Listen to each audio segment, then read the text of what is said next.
시청자 여러분 안녕하십니까? 9월 21일 월요일 JTBC 뉴스 아침엔 시작합니다. 정부가 비수도권에 대한 사회적 거리두기 2단계 조치를 한 주 더 연장하기로 했습니다. 국내 코로나19 신규 확진자는 한 달여 만에 세 자릿수에서 두 자릿수로 줄었지만 산발적인 집단 감염이 계속되고 있기 때문입니다.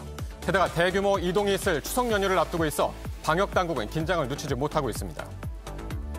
매출이 크게 줄어든 소상공인 등을 대상으로 한 2차 재난지원금이 다음 주 추석 연휴가 시작되기 직전에 지급될 것으로 보입니다. 4차 추경안이 이번 주에 처리가 되면 대상자들의 안내 문자가 갈 예정인데 온라인 신청을 기한 안에 해야 추석 전에 지원금을 받을 수 있습니다. 오늘부터 수도권 유치원과 초중고등학교가 한 달 만에 다시 문을 엽니다. 코로나19 확산으로 지난달 고3을 제외한 수도권 모든 학교의 등교를 중단한 지 27일 만입니다. 유치원과 초중학교는 전체 학생의 3분의 1 이내에서, 고등학교는 3분의 2까지 등교할 수 있습니다. 미국 로스앤젤레스 인근의 산불이 주말 사이에도 강풍을 타고 번져서 피해를 키우고 있습니다. 우리 교민들이 많이 사는 일부 지역은 대피령은 해제됐지만 비상 상황에 대비하고 있습니다. 잉글랜드 프리미어리그 손흥민이 한 경기에서 4골을 폭발시키며 역대 최고의 활약을 펼쳤습니다. 손흥민이 2015년 토트넘에 입단한 뒤 5년 만에 프리미어리그에서 터진 첫 해트트릭입니다. 현지 매체들은 경기 직후 손흥민에게 평점 10점 만점을 주는 등 찬사를 보냈습니다. 대선을 앞둔 미국에서 후임 대법관 지명 문제가 쟁점으로 떠올랐습니다. 긴즈버그 대법관이 별세하고 트럼프 대통령이 지체 없이 신속하게 후임자를 지명하겠다고 하면서 민주당이 강하게 반발하고 있습니다. 네, 휴가 중인 이정원 앵커를 대신해서 앞으로 일주일 동안은 제가 황남희 앵커와 함께 하겠습니다. 네, 코로나19 신규 확진자 숫자가 두 자릿수로 내려갔습니다. 어제 82명을 기록했는데 무려 38일 만이었습니다. 하지만 새롭게 확인된 서울 내 확진자 중에서 감염 경로가 파악되지 않은 사례가 40%가 넘는 등 안심할 단계가 아닌 것 같습니다. 네, 방역 당국이 최대 고비로 보고 있는 건 역시 이제 다음 주로 다가왔습니다. 추석 연휴입니다. 연휴 전까지는 전국에 거리두기 2단계 조치가 이어지고요. 그 이후부터 2주 동안은 특별 방역 기간이 시작되는데요. 이 기간 동안 정부가 구체적으로 어떤 조치들을 가지고 갈지 이번 주 안에 발표가 될 예정입니다. 첫 소식 윤재영 기자가 보도합니다. 정부는 어제까지 예정돼 있던 비수도권 지역 거리두기 2단계 조치를 일주일 더 연장했습니다. 추석 연휴가 일주일밖에 남지 않은 점을 생각하면 일주간의 거리두기 완화가 가져올 이득보다는 거리두기 혼선과 유행 확산의 위험성만 더 높일 가능성이 클 것입니다. 이로써 거리두기 2단계 조치는 전국적으로 오는 27일까지, 그 이후엔 2주간 추석 특별 방역이 시작됩니다. 수도권 밖의 확진 상황은 수도권에 비해선 안정적인 편입니다. 지난달 말엔 하루에 121명이 확진됐지만 2주 전에는 하루 평균 30명대, 지난주에는 20명대로 감소했습니다. 어제엔 17명으로 줄었습니다. 사실상 거리두기 1단계 완화 조건을 충족하는 겁니다. 하지만 위험 요소도 많습니다. 한두 개 지역이 아닌 전국 여러 시도에서 확진자가 나오고 있고 감염 경로를 알 수 없는 확진자가 계속 4명 중 1명 이상 수준이라 감염자가 지역사회에 잠복하고 있을 수도 있습니다. 여기에 대규모 이동이 있을 것으로 보이는 추석 연휴 때 수도권에서 다시 전국으로 확산할 수 있다는 겁니다. 정부는 추석 특별 방역 기간에 거리두기 조치를 더 강화할 계획으로 이번 주 중에 구체적인 내용을 발표합니다. 연휴 기간 고속도로 휴게소에선 음식 포장만 허용되고 기차표는 창가 좌석만 판매됩니다. JTBC 윤재영입니다. 코로나19 재확산으로 인한 2차 재난지원금은 추석 연휴 시작 직전인 28일과 29일 사이에 지급될 것으로 보입니다. 폐업 등으로 매출이 급격히 줄어든 특별 피해 업종에 우선 지급되고 미취학 아동과 초등학교 가정 등 지급 대상이 명확한 경우도 이번 달 안에 받을 수 있습니다. 여야는 이를 위해서 내일 본회의를 열고 7조 8천억 원 규모의 4차 추경안을 처리할 계획입니다. 이희정 기자입니다. 2차 재난지원금 대상자는 코로나로 직접적인 생계 피해를 받은 소상공인과 특수고용직 등 고용 취약계층, 미취학 아동과 초등학생 가정입니다. 명절을 앞둔 만큼 이르면 추석 전에 지급한다는 게 정부 목표입니다. 이를 위해 지원금 대상자들에게 4차 추경 통과를 전후로 안내 문자를 보낼 예정입니다. 행정정보를 통해 사전 선정되어 안내 문자를 받은 신속지급 대상자는 별도의 서류 없이 온라인으로 신청하실 수 있습니다. 소상공인에게 100만 원에서 200만 원을 주는 새희망 자금은 대부분 28일에 지급될 예정입니다. 소상공인 가운데 전산상으로 매출이 크게 감소됐거나 특별 피해 업종으로 확인된 경우입니다. 미취학 아동과 초등학생 가정에게 주는 돌봄 수당 20만 원도 이번 달 안에 받을 수 있습니다. 지자체마다 아동수당 지급망이 구축돼 있고 초등학생 이하 자녀로 한정돼 지급 대상이 명확하기 때문입니다. 특수고용직과 프리랜서 등에게 주는 고용안정지원금은 1차 지원을 받은 50만 명은 추석 전에, 신규 신청 대상 20만 명은 11월 안으로 주기로 했습니다. 긴급 생계비의 경우 다른 지원 자금과 중복되는지 확인한 뒤 11월쯤 지급할 계획입니다. 다만 신청 마감 기한이 촉박한 만큼 추석 전에 받으려면 서둘러 신청해야 할 것으로 보입니다. JTBC 이희정입니다. 우리 아이들은 오늘부터 다시 학교에 가기 시작합니다. 수도권의 유치원과 초중고등학교가 거의 한 달 만에 등교를 하는 건데요. 그동안 온라인 수업으로 봐왔던 선생님과 친구들을 만나는 기쁨이 크겠죠. 하지만 감염에 대한 우려도 떨칠 수 없는 상황입니다. 계속해서 서영지 기자입니다. 그동안 원격 수업을 진행하던 수도권의 유치원과 초중고등학교가 오늘부터 대면 수업을 시작합니다. 유치원과 초등학교, 중학교는 전체 학생의 3분의 1까지, 고등학교는 3분의 2까지 등교할 수 있습니다. 지난달 26일 전면적인 원격 수업으로 전환한 뒤 거의 한 달 만입니다. 교사들은 온라인 학습이 채워줄 수 없던 부분이 있다고 말합니다. 그래도 온라인 수업에 따른 학습 결손이 우려되는 부분이 있기 때문에 학생들이 등교하면 그런 부분에 대해서는 좀 더 저희가 세심하게 관리할 수 있을 거라고 기대됩니다. 학생들도 학부모들도 모두 지쳐가던 참이었습니다. 이따가 이게 재미가 없으면 자기도 모르게 딴짓을 하게 된다 그러더라고요. 엄마 정말 학교를 가고 싶어. 선생님하고 얘기를 좀 해야 이게 뭔가 자기도 공부가 될 것 같다고 하고. 오랜만에 학교 가는 길이라 반가운 마음이 크지만 학교에 학생들이 모이다 보면 그만큼 감염 우려도 커질 수밖에 없습니다.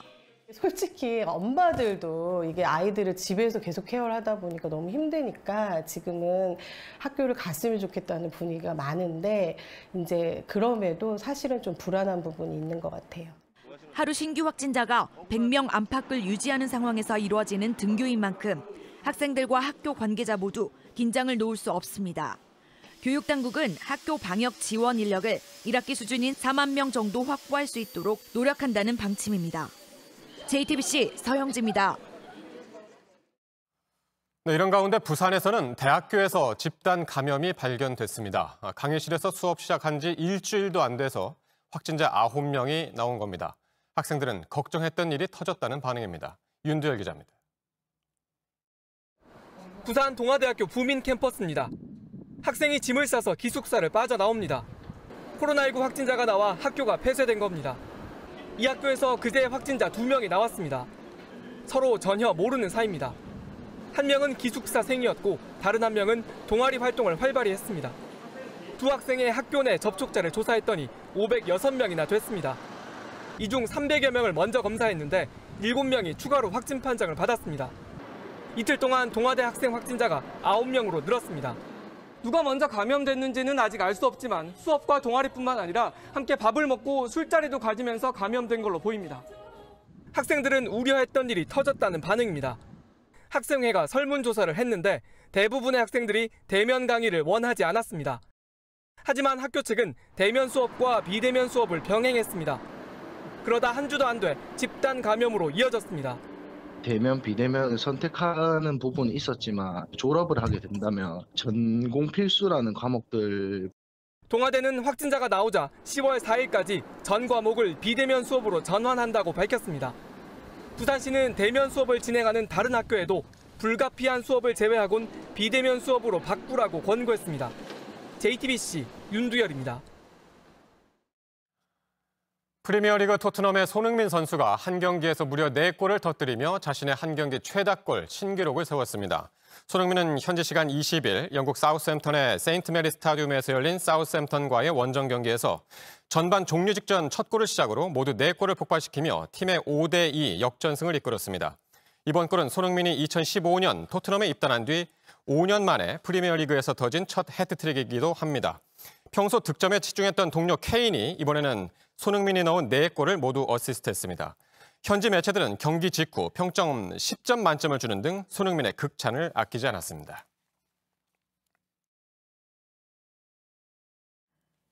네, 미국 서부에서 몇 주째 이어지고 있는 산불 소식인데요. 로스앤젤레스 인근 산불은 주말 사이에 강한 바람을 타고 더 번졌습니다.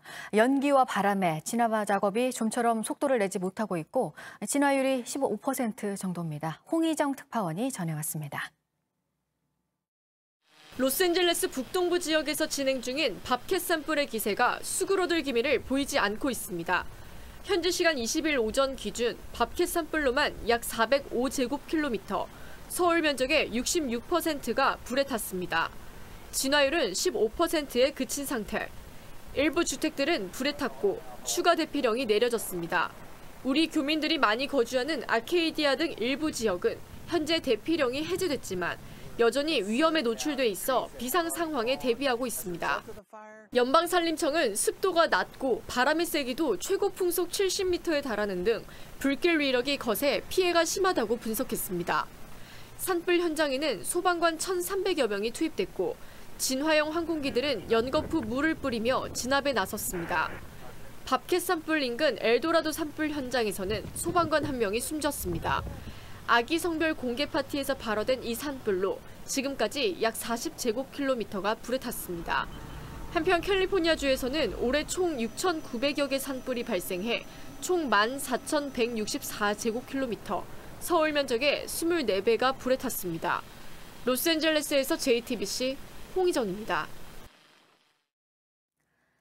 미국에서 대선을 앞두고 지금 또 하나의 쟁점으로 떠오른 게 후임 대법관 지명 문제입니다. 긴즈버그 대법관이 별세하고 이 자리를 빨리 보수 성향으로 채우고 싶은 트럼프 대통령은 지체 없이 지명을 하겠다는 의지를 드러냈습니다. 민주당에서는 이게 미래에 미칠 영향을 언급하면서 반발하고 있습니다. 강버들 기자입니다.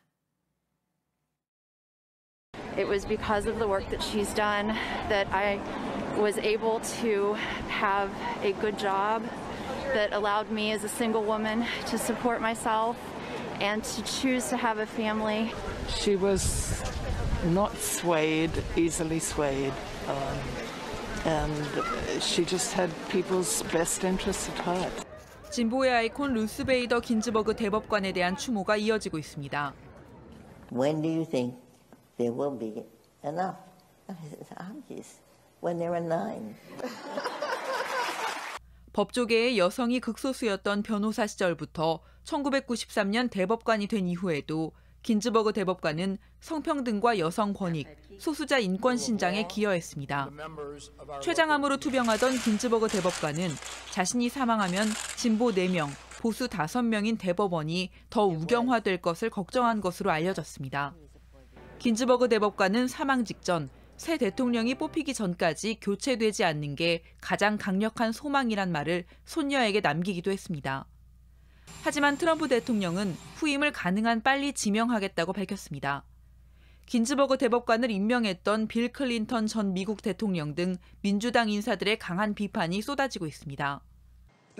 Of course it's superficially hypocritical, isn't it?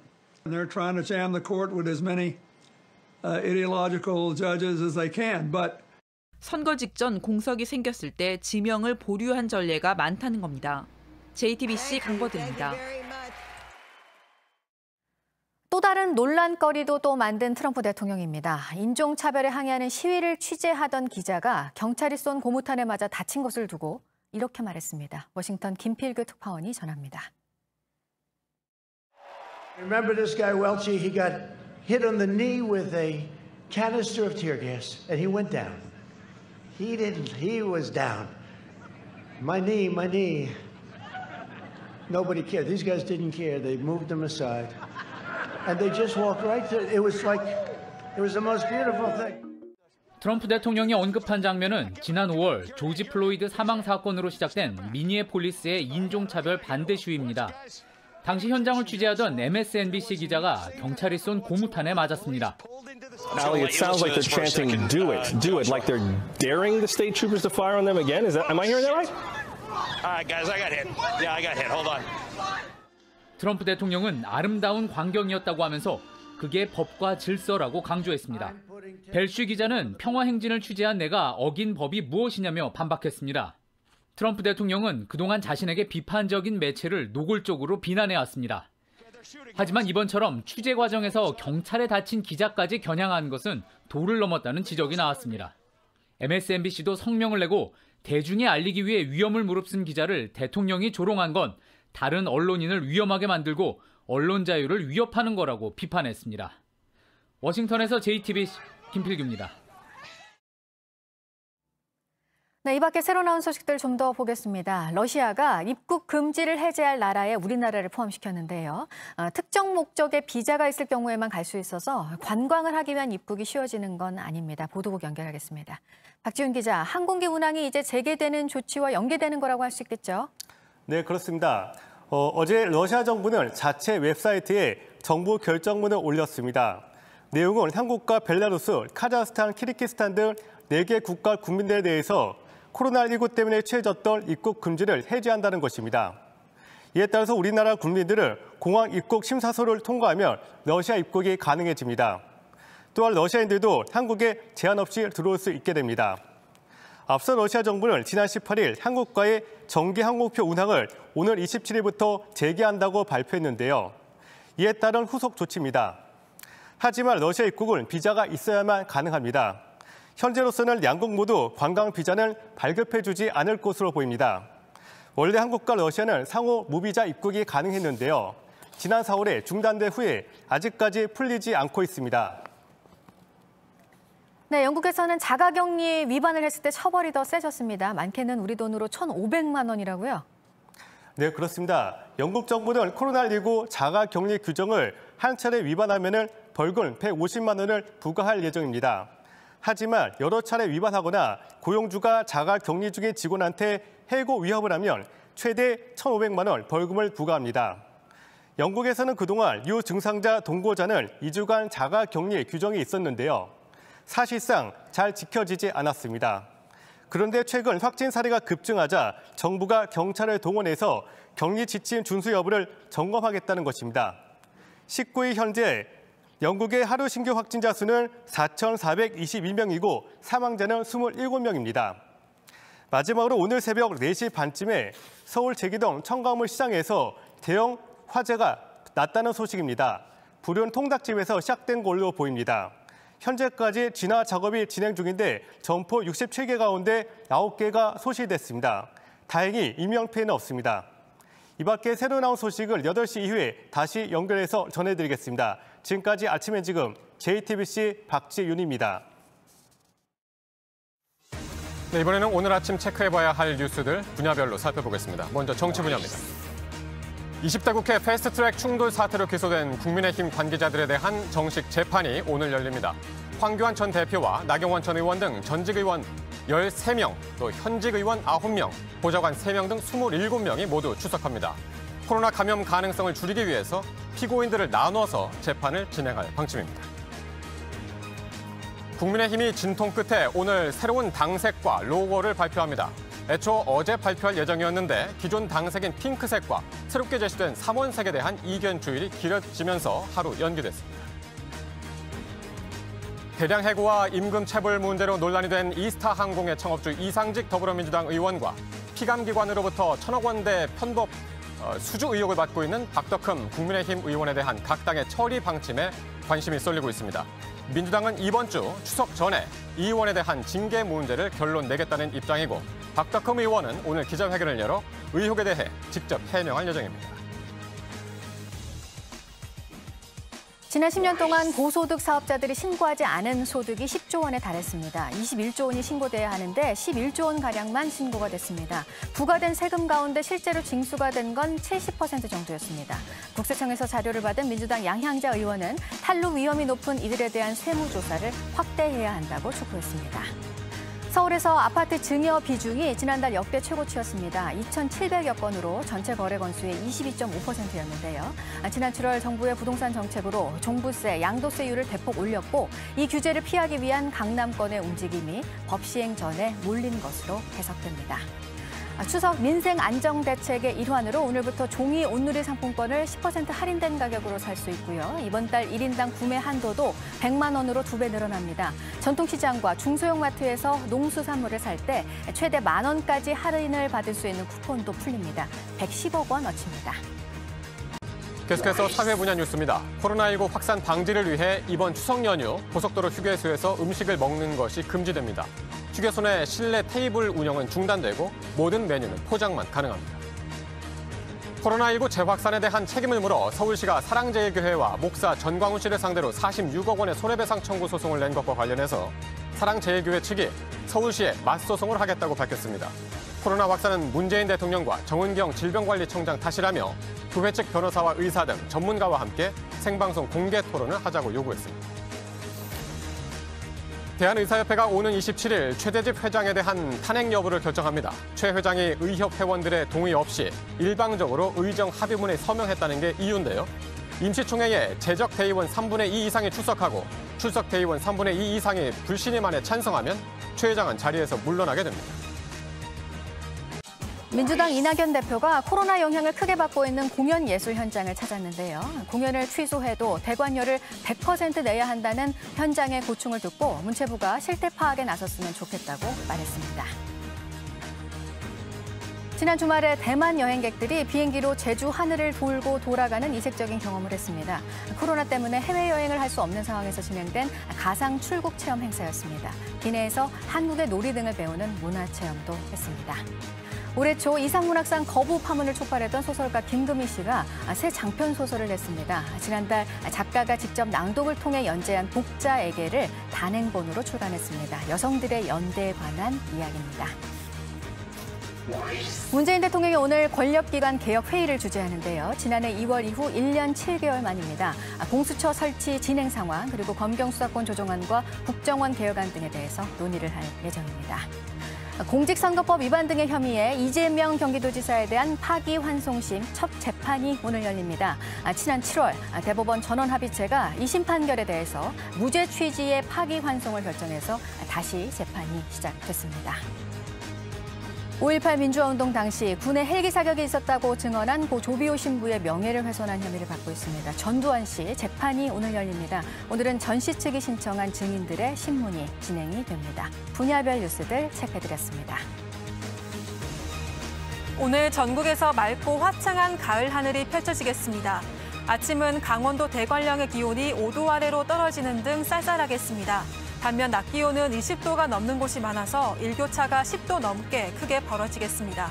미세먼지는 전국에서 좋음 수준을 보이며 대기가 깨끗하겠습니다. 오후부터 밤 사이 경북 동해안에는 빗방울이 떨어지는 곳이 있겠습니다. 이번 주는 오늘처럼 내륙을 중심으로 아침 기온이 쌀쌀하고 낮과 밤의 기온차도 클 것으로 예보됐습니다. 가을철 건강관리에 주의하셔야겠습니다. 수요일에는 동풍의 영향으로 강원 영동과 경북 동해안, 제주도에 비가 내리겠습니다. 현재 기온은 서울 14도, 대전 13도, 전주 14도, 부산 17도로 어제와 비슷하거나 조금 낮습니다. 낮 기온은 서울과 대전 24도, 광주 25도, 대구 24도로 어제와 비슷하겠습니다.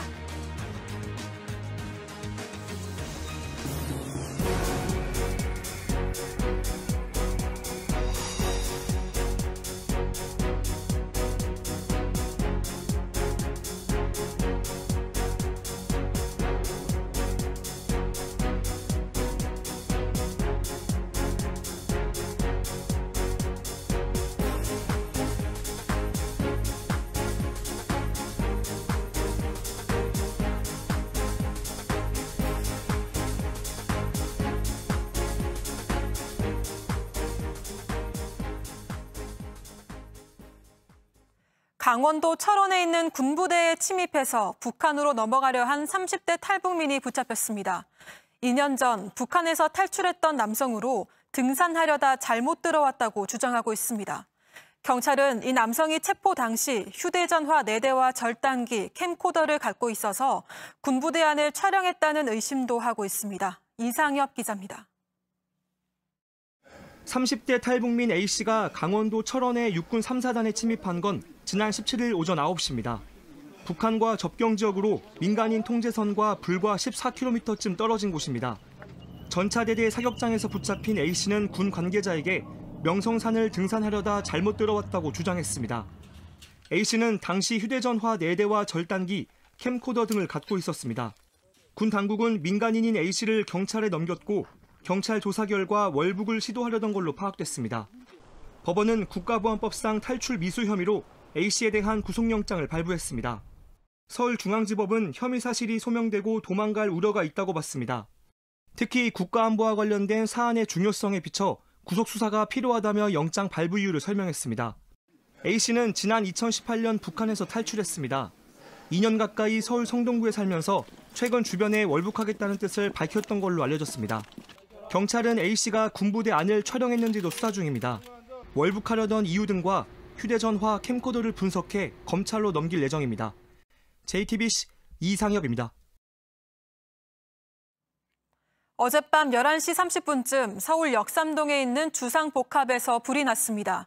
1층에서 시작한 불은 2층까지 번졌고 소방차 23대가 출동해서 30분 만에 불을 껐습니다. 불이 나자 주민들은 긴급 대피했고 인명피해는 없었습니다. 경찰과 소방당국은 1층 식당의 창고에서 불이 난 것으로 보고 정확한 화재 원인을 조사하고 있습니다. 어제 오후 5시 20분쯤 부산에서 서울로 향하던 KTX 열차가 신호장애로 대구역에서 멈춰섰습니다. 코레일 복구반이 현장에 나가 조치해서 운행은 30분 만에 다시 시작됐습니다. 이 때문에 뒤따르던 KTX 열차 한 대의 운행이 10분 정도 늦어졌습니다. 코레일은 신호장애가 일어난 원인을 조사하고 있습니다. 오늘 개신교 양대교단인 대한예수교 장로회 합동과 통합교단이 온라인을 통해 정기총회를 개최합니다. 수십 개의 안건 가운데 사랑제일교회 목사 전광훈 씨에 대한 이단 판단 여부가 눈길을 끌고 있습니다. 그동안의 비성경적 행태와 코로나19 상황에서 광화문 집회를 독려한 점이 전 씨의 이단 여부를 가를 것으로 보입니다. 교단 총회에서 전 씨에 대한 이단 판단이 내려질 경우 교계 활동이 이전보다 위축될 수 있다는 전망이 나옵니다. 코로나19 신규 확진자가 82명으로 38일 만에 두 자릿수로 내려갔습니다. 하지만 수도권에서는 어디서 시작됐는지 모를 집단 감염이 계속 발견되고 있습니다. 서울 강남 한복판에 있는 오피스텔에서 서로 다른 층에 사는 14명이 감염된 것으로 확인됐습니다. 이자연 기자가 보도합니다. 서울 강남구의 한 오피스텔 건물입니다. 어제 낮 12시를 기준으로 이곳에서 14명의 확진자가 나왔습니다. 감염이 나온 곳은 3층, 9층, 10층, 12층으로 산발적으로 퍼져 있습니다. 이들이 가족인지 직장이 같은지 혹은 건물 내에서 어떤 접촉이 있었는지는 아직 파악되지 않았습니다. 17층짜리 건물에 550여 세대가 입주해 있고 사무실이나 거주 용도로 쓰이는데 이곳엔 방문 판매 업체 사무실 등이 있는 것으로 알려졌습니다. 방역당국은 9월 초 이후 확진자가 나온 층을 방문한 사람들을 대상으로 일제 검사를 시행할 예정이라고 밝혔습니다. 그제 하루 늘어난 서울 내 확진자 중에서 감염 경로를 아직 파악하지 못한 사례는 42%에 달합니다. 여전히 새로운 집단 감염도 생겨나고 있습니다. 강남구의 한 통신 판매 업체에선 지난 14일 첫 확진자가 나온 뒤 동료와 가족 등 모두 7명이 감염됐습니다. 관악구 신림동의 사우나에서도 감염이 이어지고 있습니다. 지난 15일 첫 감염이 나온 이후 지금까지 모두 6명이 확진 판정을 받았습니다. 이들 가운데는 통영이나 광명시에서 온 사람도 있어 다른 지역으로 번질 우려가 있습니다. JTBC 이자연입니다. 어제부터 교회도 많게는 50명이 모여서 예배를 할 수 있게 됐죠. 교회에서 집단 감염이 많이 일어났던 만큼 우려가 섞인 시선도 있는데요. 첫날 교회 모습이 어땠는지 서준석 기자가 둘러봤습니다. 신도들의 체온을 빠짐없이 잽니다. 성가대도 마스크를 쓴 채 찬송가를 부릅니다. 교회에 오지 못한 신도들은 컴퓨터 앞에 앉아 예배를 지켜봅니다. 최근 코로나 확진자 수가 줄면서 교회 대면 예배에 대한 방역 지침이 조금 완화됐습니다. 교회 출입 인원이 20명 미만에서 300석 이상의 교회에 한해 50명 미만까지 늘어난 겁니다. 완화된 기준이 적용된 첫날 취재진이 확인한 교회들은 최소한의 인원만 참석한 채 비대면 예배를 이어가는 분위기였습니다. 공간 안에 인원 제한 두면서 실시간으로 영상 설치도 하고 그러면서 이렇게 예배를 드리려고. 하지만 일부 수도권 교회에선 영상 제작과 관련 없는 신도가 대면 예배에 참석한 것으로 알려졌습니다. 보건당국은 대면 예배의 방역 지침을 지킬 것을 다시 한번 강조했습니다. 예배실의 크기가 300석 이상이 안 된다 그러면 종전과 동일하게 비대면 예배를 원칙으로 하면서 20명밖에 들어갈 수 없는 규제는 그대로 유지된다고. 보건당국은 앞으로 확진자 증가 추이를 살펴본 뒤 대면 예배에 관련한 조치 완화를 유지할지 결정합니다. JTBC 서준석입니다. 코로나19 바이러스와 관련해서 이런 연구 결과도 나왔습니다. 바늘로 100번 찌르고 90도 열을 가해도 바이러스는 다시 원래 모습대로 살아남는다고 합니다. 우리가 개인위생과 방역에 더욱 만전을 기해야 하는 이유이기도 합니다. 이한길 기자입니다. 헝가리 세멜바이스대 연구팀은 코로나19 바이러스가 얼마나 강한지 시험했습니다. 우선 이 바이러스를 사람 머리카락 1000분의 1 두께의 작은 바늘로 찔러봤습니다. 하지만 100번을 찔러도 바이러스는 죽지 않았습니다. 연구진은 이번엔 바이러스에 90도의 열을 가했습니다. 하지만 10분간 열을 가해도 바이러스는 살아남았습니다. 일반적으로 코로나 바이러스는 열에 약합니다. 이 때문에 여름이 되면 코로나19도 사그라들 거란 전망이 많았지만 완전히 빗나간 겁니다. 실제로 가장 많은 환자가 나온 5개 나라 중 4개 나라가 최근 여름을 맞은 북반구에 위치해 있습니다.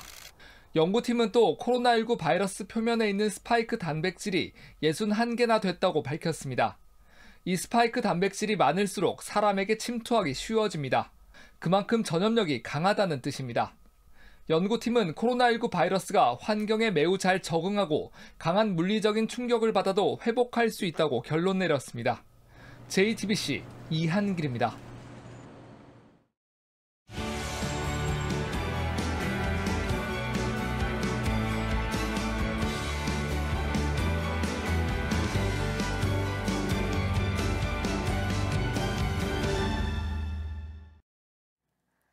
네, 손님은 없고 임대료는 내야 하고 결국 문을 닫겠다는 눈물겨운 결정을 하는 자영업자분들 요즘 많으십니다.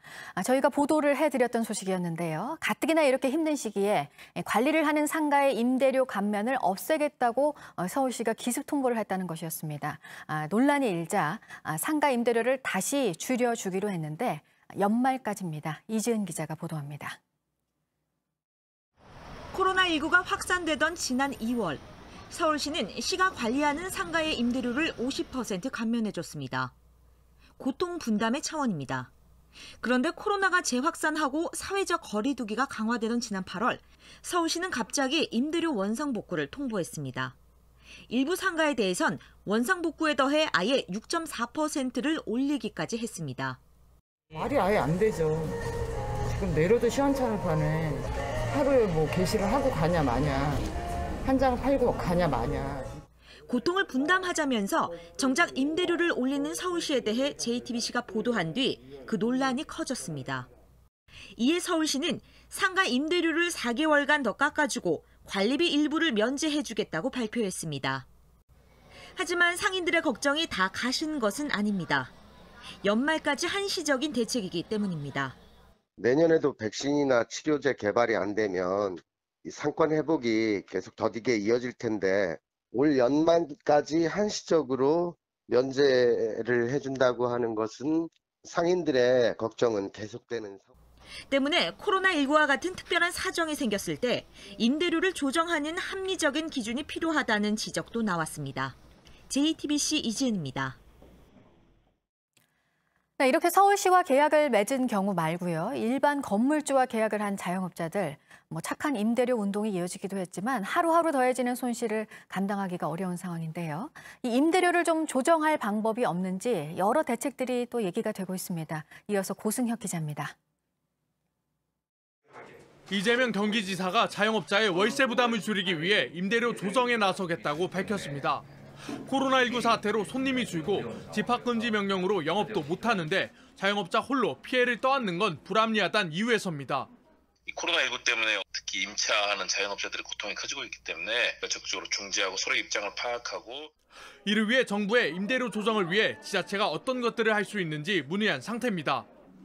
하지만 현행법에 정부나 지자체가 임대료를 조정할 수 있는 권한을 규정한 조항이 없습니다. 서울시의 임대료 감면 정책도 호의에 따른 겁니다. 특히 있는 법도 사문화됐습니다. 상가보호법상엔 경제사정에 변동이 있으면 건물주에게 월세를 내려달라고 요구할 수 있는 차임증감 청구권이 있지만 현실적으로 적용하긴 어렵습니다. 대법원은 IMF 당시 경제사정의 변동을 인정하지 않았습니다. 결국 국가 재난 상황에서도 임대료 문제는 건물주의 선의에 기대해야 하는 겁니다.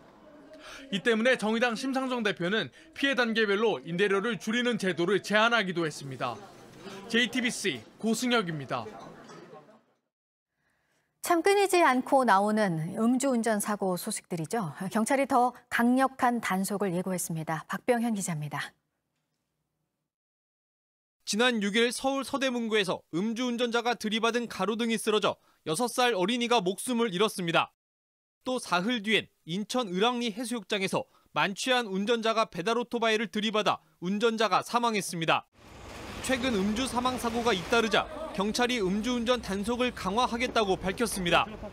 실제 8월 한 달 기준 음주 교통사고가 지난해 같은 기간과 비교해 15.6% 늘었기 때문입니다. 우선 음주운전 단속을 오는 11월까지 2달간 연장하기로 했습니다. 또 주 1회 하던 일제 단속을 전국 경찰서에서 매주 2회 이상 합니다. 음주 사고가 많이 일어나는 지역에선 시간대를 정하지 않고 상시 단속도 진행할 예정입니다. 특히 음주운전 단속에 자주 걸린 사람에 대한 처벌도 강화하기로 했습니다. 최근 5년간 4번 이상 적발된 음주운전자는 구속 수사를 원칙으로 하고 차량 압수도 추진합니다. 음주 차량의 동승자에 대해서도 방조와 공범 혐의 등을 적극적으로 적용키로 했습니다. JTBC 박병현입니다. 그제 치러진 순경 채용 시험에서 문제가 먼저 공개돼 논란이 일고 있습니다. 응시자들이 휴대전화와 책을 모두 가지고 있는 상태에서 문제 하나가 공지됐기 때문인데요. 경찰청은 불이익을 받는 경우를 없애기 위해서 기존의 채점 방식에 따른 합격자 외에 모든 필기시험 불합격자에게 한 문제에 해당하는 점수를 주고 추가 인원도 선발하기로 했습니다. 공다솜 기자의 보도입니다. 지난 19일 경남의 한 순경채용 필기시험장. 칠판에 경찰학개론 문제가 적혀 있습니다. 출제 문제의 질문이 잘못돼 수정 내용을 공지한 겁니다. 공지가 이루어진 건 오전 9시쯤. 전국 94개 고사장에서 5만 1,000여 명이 시험을 준비하던 시각입니다.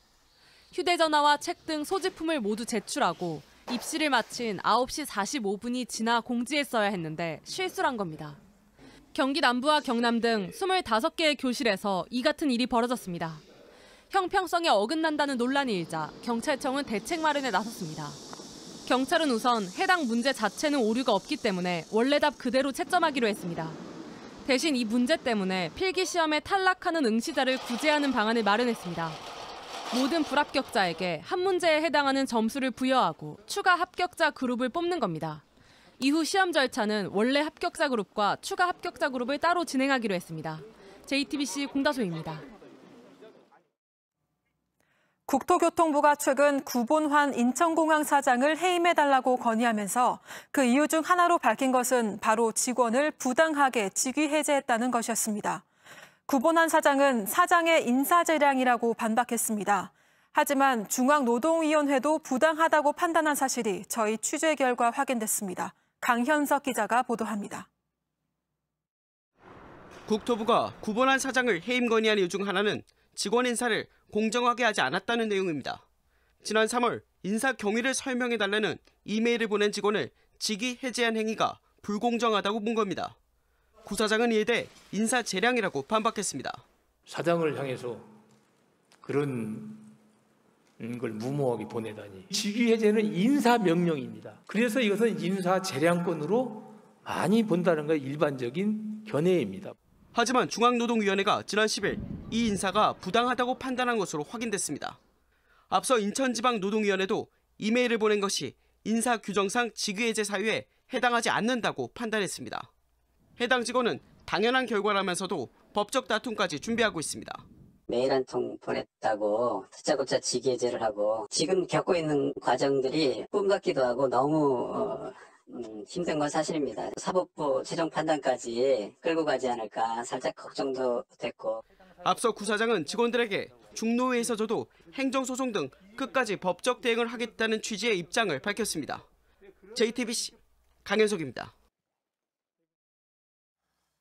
네, 오늘은 당초 택배 노조가 택배 분류 작업 거부를 하기로 했던 날입니다. 하지만 지난 18일에 추석 연휴 기간에 분류 작업을 포함해서 인력 10,000명을 충원한다는 정부 그리고 택배 업계의 합의안을 수용하기로 하고 작업 거부를 철회했는데요. 일단 특수기 택배 물류 대란은 피했지만은 한시적으로 인력을 투입하는 조치이기 때문에 갈등은 다시 불거질 수 있는 그런 상황입니다. 근본적인 대책 마련의 목소리가 높아지고 있는데요.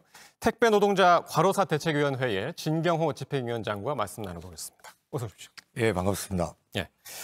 자, 원래 오늘 예고가 됐었습니다. 예, 택배 노조의 작업 거부. 근데 철회가 됐어요. 예, 어떤 이유였는지 그 말씀부터 좀 듣죠. 철회는 아니고 유보라는 용어가 정확할 것 같습니다. 유보요? 예, 예. 네. 일단 이제 정부가 택배사들과 간담회를 통해서 10,000명 투입 의사를 밝혔고 이 정부의 노력에 호응해 주는 게 맞겠다 이런 판단이 하나 있었고요. 예. 또 이제 또 추석 명절 기간 동안에 하여튼 소중한 선물을 기다리는 국민의 불편도 이 마음도 좀 헤아려야 된다 이런 것도 판단하는데 결정적 요인이었습니다. 예.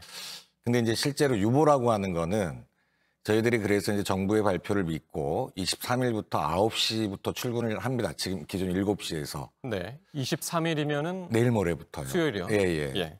이러면 이제 택배 노동자들 과로 문제가 상당히 이제 해소될 수 있을 거라고 판단하는데 예. 만약에 택배사들이 저희가 9시 출근했는데 분류인력을 투입 안 해서 분류 작업이 원활하게 돼 있지 않으면 배송에 차질이 빚어지는 예. 이런 우려도 예상되기 때문에 일단 좀 지켜봐야 될 것 같다. 저희들은 이렇게 보고 있습니다. 그러면 정부가 투입하기로 한 이제 10,000명 인원. 예. 이게 수요일부터 투입이 되는 거라고요? 아니 원래 오늘부터인데 오늘부터인데. 저희들이 뭐 인력을 투입하는데 또 모집도 해야 되고 네. 이런 걸 감안해서 저희들이 한 이틀 정도 유예 기간을 둔 거다. 그게 언제까지 투입이 되는 건가요? 10월 5일까지 한시적 10월 5일까지요. 추석 명절 기간. 정부가 얘기하는 그 10,000명 인력이 투입된다면 예. 어떠신가요? 좀 많이 노동이 절감된다고 보시는지요? 사실 이제 허수가 많이 들어가 있습니다. 네. 실제로 이제 정부 발표가 10,000명이라고 했지만 기존의 택배사들이 그 물량이 늘어나는 시기에 뭐 중개의 원활함 등을 이유로 해서 자기들이 투입됐던 인력들이 있어요. 네. 그래서 저희들이 10,000명 중에 요번에 이제 그 분류 작업에 추가 인력을 투입해라 라고 요구했던 것들에는 한 2,067명이 투입되는데 상당히 부족한 인원입니다. 그럼에도 불구하고 하여튼 이 분류 작업 문제의 첫걸음을 띄었다라는 의미에서 대승적으로 저희들이 수용했다 이렇게 좀 보시면 될 것 같습니다. 예. 그러니까 실질적으로는 그 10,000명이 투입된다고는 하나, 실질적으로는 2,067명만 2,067명. 예. 그러니까 분류 작업에는 그 정도만 투입된다라고 이제 말씀을 하셨는데 말이죠. 이 분류 과정에 상당한 노동 시간과 노력이 이제 든다고 들었는데 어느 정도입니까? 그러니까 저희들이 그 8월달에 우리 택배 기사들을 대상으로 해서 긴급 실태 조사를 발표했는데 한 43% 내가 일하는 하루 총 노동 시간의 43%가 분류 작업에 투입된다. 시간으로 치면 6에서 7시간 정도 됩니다. 네. 그럼 7시에 출근해서 보통 1~2시까지 까대기라고 하는 거예요. 분류 작업이. 그래서 이제 까대기 작업을 하고 3시 정도에 첫 배달을 나가서 9시, 10시까지 배송을 하는 이런 구조의 일상이 계속 반복되면서 피로가 굉장히 심각한 상태로 누적되고 있다 이렇게 좀 말씀을 드리죠. 그러니까 거의 점심시간 출근해서 아침 7시에 출근해서 거의 점심시간까지는 분류 작업을 하는데 소요되는 시간이군요. 그렇죠. 그러니까 그 시간이 없어진다면 그 노동의 줄어든다면 줄어든다면 훨씬 더 이제 나아지겠다. 그럼요. 훨씬 더 좋아지는 거죠. 진경호 부위원장께서도 지금 이제 직접 택배 일을 하고 계시죠.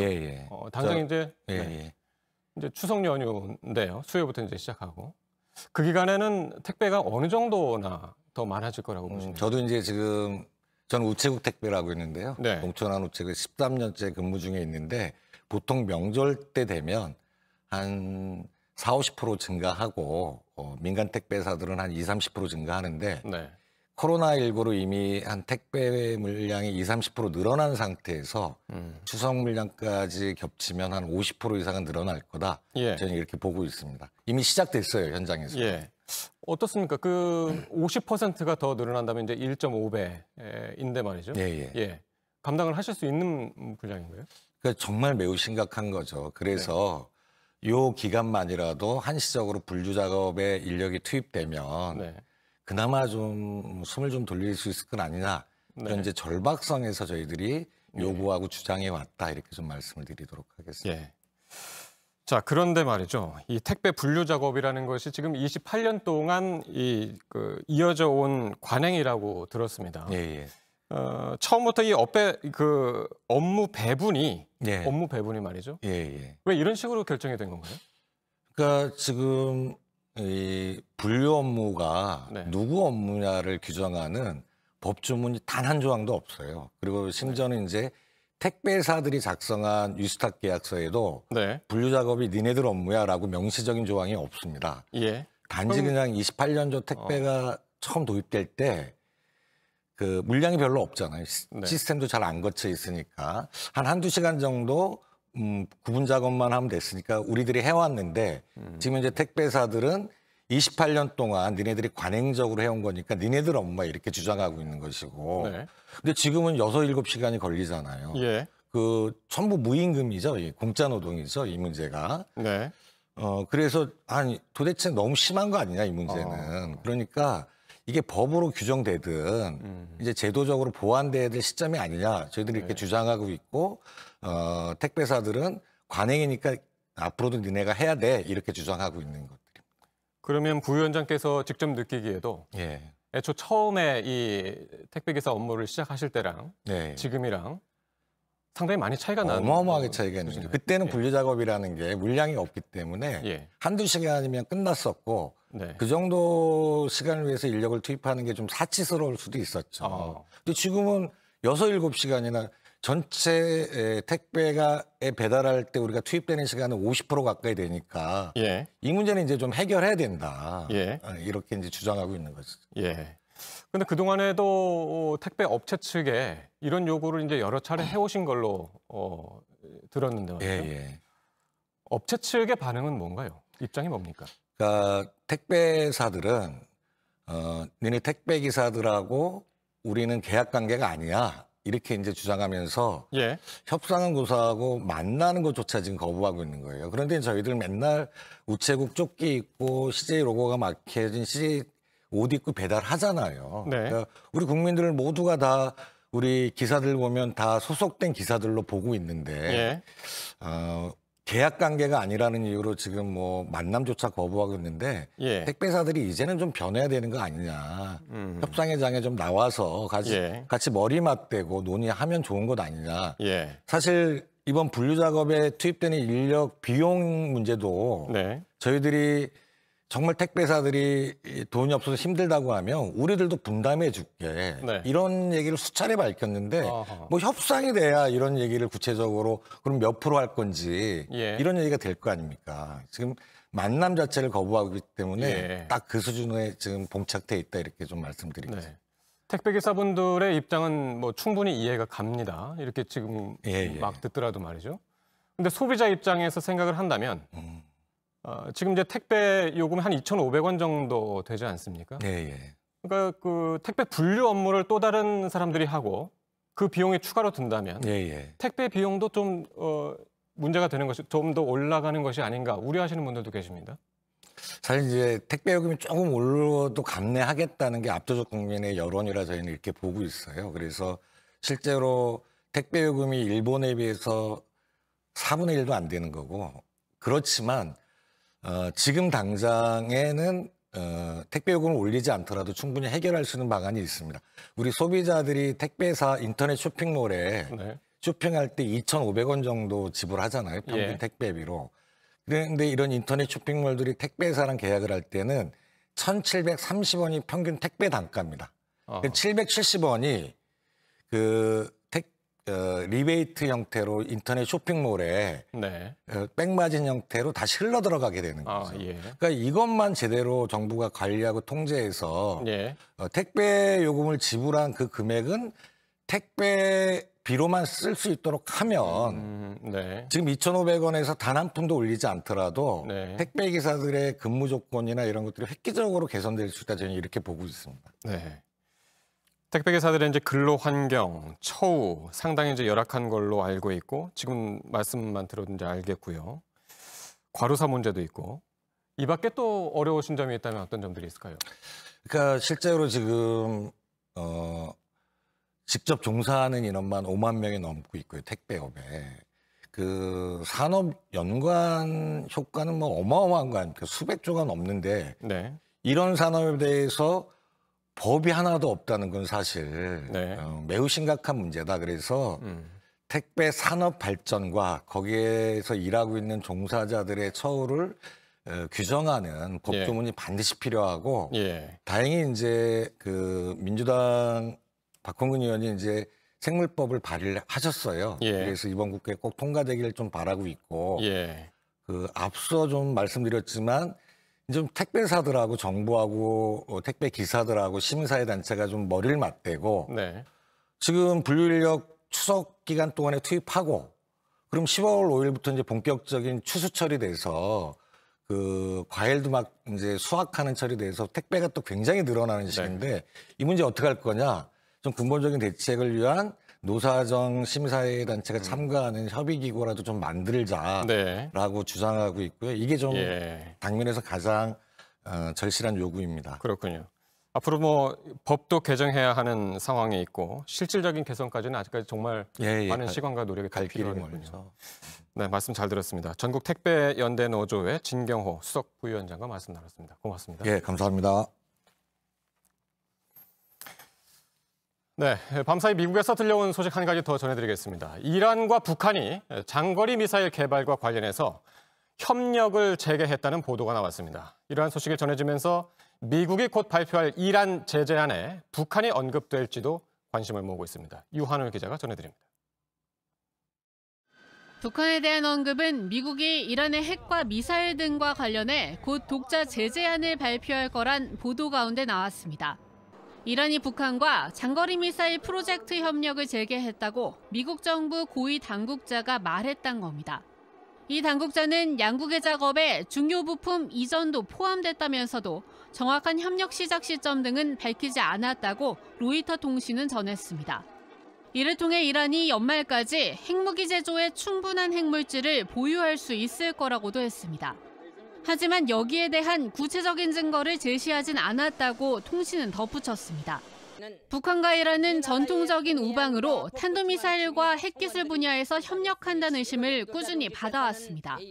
미국 의회조사국이 지난해 3월 펴낸 보고서에서도 북한과 이란이 핵과 미사일 개발을 놓고 협력을 지속하는 것으로 의심된다는 내용이 포함됐습니다. 이번 보도가 맞다면 북한은 유엔 안보리의 대북 제재 결의 등 관련 규정을 위반했다는 논란에 휩싸일 수 있습니다. 현재 북한의 탄도미사일 발사와 관련해 어떠한 형태의 기술 협력도 금지된 상태입니다. 미국이 현지 시각 21일 발표할 독자적인 이란 제재안에 북한이 이름을 올릴지에도 관심이 쏠리고 있습니다. JTBC 유한울입니다.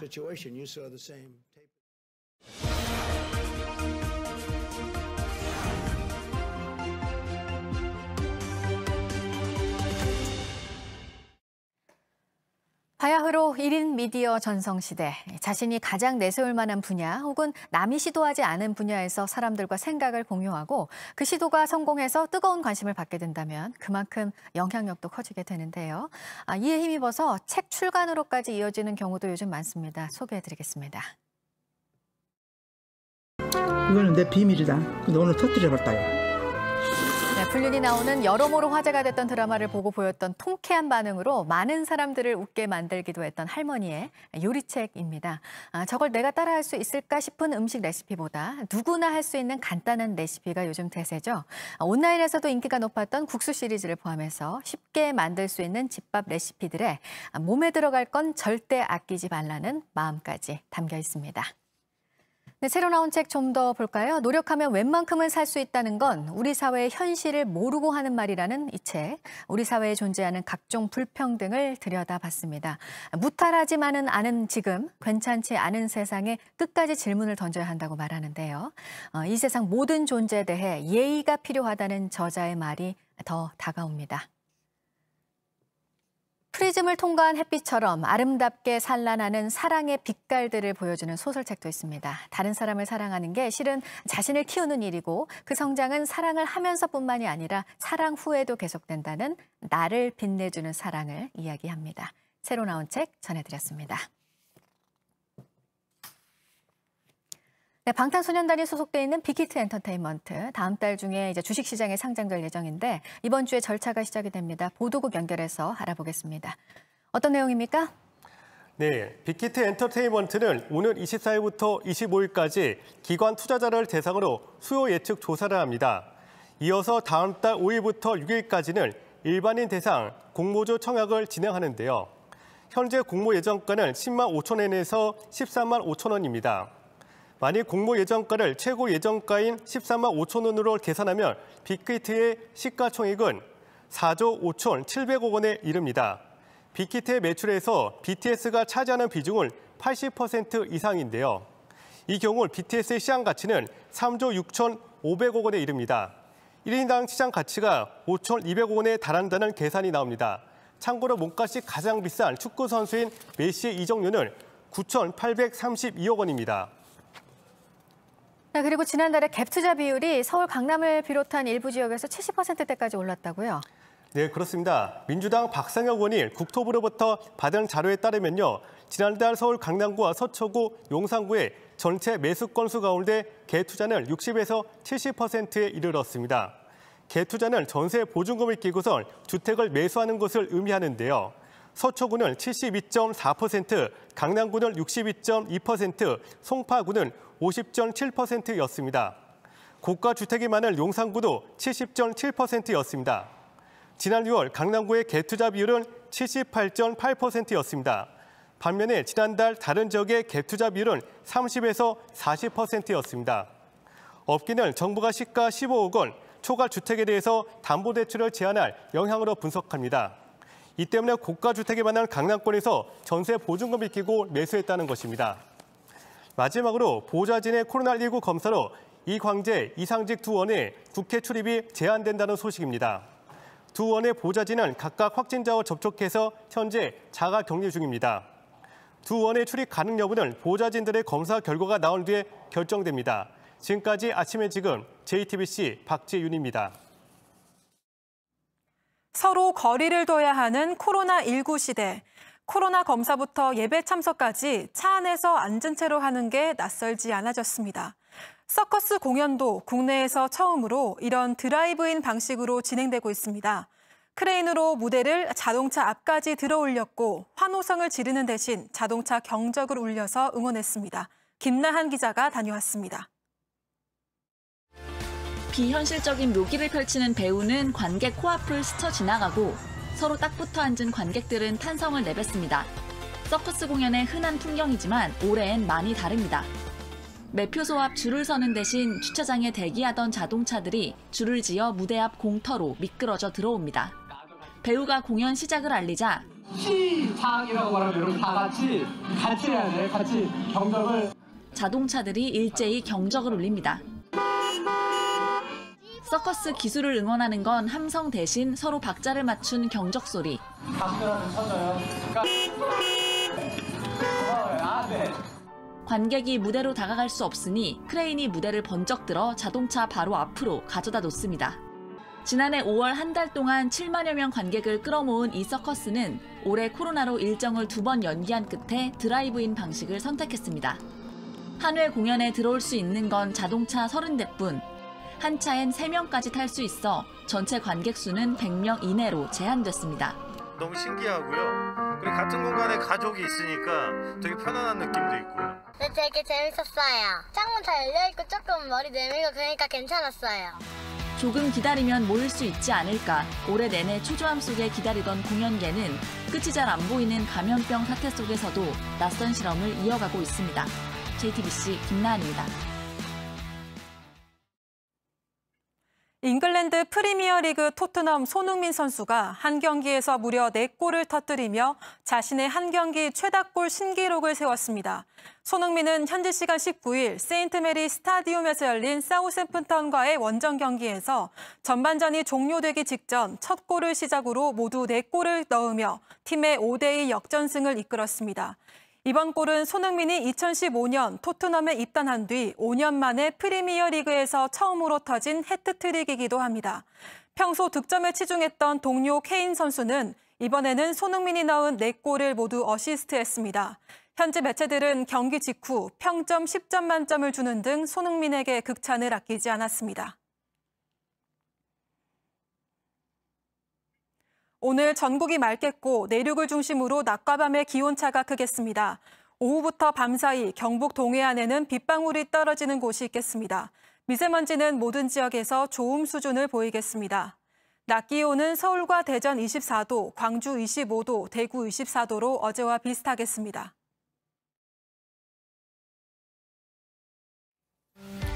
네, 아침엔 뉴스워치 오늘 하루 관심을 가지고 기억해야 할 뉴스들 끝으로 정리해드리겠습니다. 정부가 비수도권에 대한 사회적 거리두기 2단계 조치를 한 주 더 연장하기로 했습니다. 국내 코로나19 신규 확진자는 한 달여 만에 3자릿수에서 2자릿수로 줄었지만 산발적인 집단 감염이 계속되고 있기 때문입니다. 추석 연휴가 최대 고비입니다. 추석 연휴가 시작되기 직전인 다음 주 월요일에서 화요일 2차 재난지원금이 지급될 것으로 보입니다. 4차 추경안이 이번 주 처리돼 안내 문자가 가면 온라인으로 즉시 신청을 해야 추석 전에 받을 수 있습니다. 오늘부터 수도권 유치원과 초중고등학교가 한 달 만에 다시 문을 엽니다. 코로나19 확산으로 지난달 고3을 제외한 수도권 모든 학교의 등교를 중단한 지 27일 만입니다. 오늘 새벽 서울 제기동 청가물 시장에서 불이 났습니다. 큰 불은 잡혔고 잔불 정리 작업이 현재 진행되고 있습니다. 현재까지 인명 피해는 없는 것으로 파악됐고 수십여 곳 점포가 피해를 본 것으로 전해졌습니다. 오늘 전해드릴 소식은 여기까지입니다. 네, 이상으로 JTBC 뉴스 아침엔 월요일 순서를 모두 마치겠습니다. 건강한 하루 보내시기 바랍니다. 고맙습니다.